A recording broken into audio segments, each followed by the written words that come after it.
প্রকাশ্য দিবালোকে চুরি করতে এসে হাতে নাতে ধরা পড়ল চোর। উত্তেজনা কালাগঞ্জ বাজারে। বৃহস্পতিবার উত্তর দিনাজপুর জেলার চোপড়া ব্লকের কালাগঞ্জ বাজারে প্রকাশ্য দিবালোকে চুরি করতে এসে হাতে নাতে ধরা পড়ল এক মোবাইল চোর।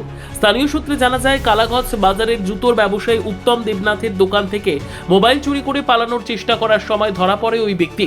জুতোর ব্যবসায়ী উত্তম দেবনাথ জানান, তিনি অল্প সময়ের জন্য পাশের একটি দোকানে গিয়েছিলেন।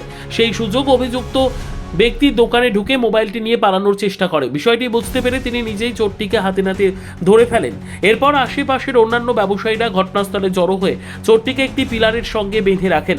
পরে চোপড়া থানার পুলিশকে খবর দেওয়া হলে পুলিশ ঘটনাস্থলে পৌঁছে অভিযুক্তকে নিজেদের হেফাজতে নিয়ে যায়। ঘটনাকে ঘিরে এলাকায় কিছু সময়ের জন্য উত্তেজনা ছড়িয়ে পড়ে। সংবাদটি নিবেদন করছেন স্বস্তিলোক উৎসব ভবন, গঙ্গারামপুর, দক্ষিণ দিনাজপুর। কি হয়েছে এখানে? আর আমি পাশের দোকানে গেছি একটা কাজে, তো আসি দেখি ওই বেরোয় চলে যাচ্ছে তাড়াতাড়ি করে। আমি বললাম, ভাই শুন শুন শুন, আমি শুন করে আমি ভিতরে গেলাম, দেখি আমার মোবাইল নাই। তারপরে ও আবার দৌড়ায় এসে আমার হাতে আবার মোবাইলটা দিচ্ছে। কি ব্যাপার, মোবাইলটা নিয়ে গেলাম?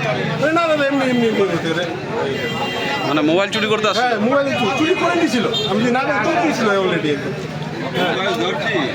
হ্যাঁ, মোবাইলটা পাইলাম। কোথাকার লোক জানা গেল? কি নাম আপনার কি নাম? উত্তম দেবনাথ। সর্বোত্তম সুযোগ সুবিধে রয়েছে আতিথেয়তায়। সুপরিচিত স্বস্তিলোক উৎসব ভবন অতিথিদের যে কোনো অনুষ্ঠানের জন্য উপযুক্ত ওয়ান স্টপ ডেস্টিনেশন। আমরা আপনার বিশেষ অনুষ্ঠানটিকে অবিস্মরণীয় করে তুলি। স্বস্তিলোক উৎসব ভবন, শিববাড়ি রোড, গঙ্গারামপুর, দক্ষিণ দিনাজপুর।